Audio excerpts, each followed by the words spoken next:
College వెళ్ళే పోరగాడి లెక్క T shirts లక్ష ఖరీదు చేసి చెప్పులు వేసుకొని అధికారిక కార్యక్రమాలకు కూడా హాజరవుతున్నాడు అని చెప్పేసి ఇక్కడ వార్తా కథనం వచ్చింది. సో నాకు ఎందుకు ఇది చదవాలనిపించింది అని అంటే, వాస్తవానికి వైఎస్ రాజశేఖర రెడ్డిని ఒకసారి మనం గుర్తు చేసుకుందాం. వైఎస్ రాజశేఖర రెడ్డిని ఒక పంచకట్టు, ఒక షర్టు, కుదిరితే ఒక కండువా, ఈ గింతే, ఇక మళ్ళా రబ్బర్ చెప్పులు లాంటి చెప్పులు. సరే అవి ఖరీదియా ఏందంటే రాష్ట్రాన్ని ప్రతిబింబించే విధంగా ఉండే వైఖరి. ఆయన కూడా కాంగ్రెస్ పార్టీ సోదరులారా కొంచెం ఆలోచన చేయాలి. సో అది హుందాను పెంచుతుంది, ఔన్నత్యాన్ని పెంచుతుంది, లేకపోతే గౌరవాన్ని పెంచుతుంది, లేకపోతే మన రాష్ట్ర ముఖ్యమంత్రిగా అని రాంగ్ అని చేతులెత్తి ముక్కాలని అనిపించేటటువంటి ఆ పద్ధతి కట్టుబొట్టులో కనిపిస్తూ ఉంటుంది. జనరల్గా ఎవరైనా కూడా ఇవాళ రేపు ఏమైపోయింది అని అంటే, నేను ఒక చిన్న విషయం చెప్తా. ఓ పోలీస్ స్టేషన్కు ఓ ఫారిన్ కార్లు దిగి మంచి స్టైలిష్ బట్టలు వేసుకొని పోయిండు అని అనుకో, వాడికి ఒక మర్యాద ఉంటుంది.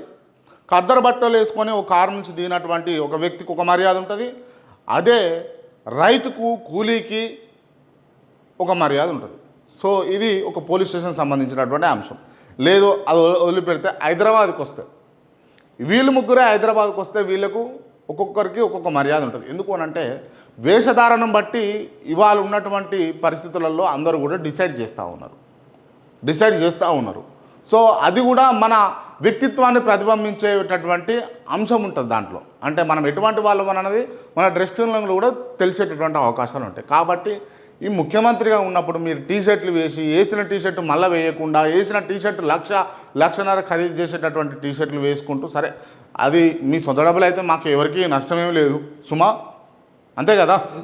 కానీ మీరు ప్రైవేట్గా ఉన్నప్పుడు మీరు ఎట్లైనా చేసుకోండి. కానీ మీడియా ముఖంగా వచ్చినప్పుడు, లేకపోతే ప్రజలను కలవడానికి వచ్చినప్పుడు ఇట్లా ఉండకపోతేనే బెటర్ ఏమో అని అన్నది నా ఉద్దేశం. ఎందుకు అనంటే ఇటువంటి వ్యతిరేక వార్తలు వస్తున్నాయి రేవంత్ రెడ్డి గారు. దయచేసి మీరు ఆలకించాలి, విని పాటిస్తే బాగుంటుంది. ఎందుకు అనంటే ఇక్కడ మీ తేడాను కూడా ఇక్కడ క్లియర్గా రాసిరు పత్రికలు. ఏమని రాసిరు అని అంటే, ముఖ్యమంత్రి కాకముందుకు టీపీసీసీగా ఉన్నప్పుడు కింద ఏ కలర్ పాయింట్ ఉన్నా కూడా పైన మాత్రం తెల్లంగే ఉండేది.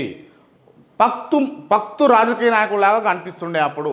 కానీ ఇప్పుడు ఏంటంటే హైదరాబాద్ నిబ్బీలాగా ఏదో మోడల్ లాగా కనిపిస్తూ ఉన్నారు అని చెప్పేసి పత్రికల్లో రాసుకొచ్చారు. మరి ఈ పత్రికలో వచ్చినటువంటి అంశం నేను చదివి మీకు వినిపిస్తున్నా. దయచేసి మీరు ఆలోచన చేస్తే బాగుంటుంది. ఏమంటావు?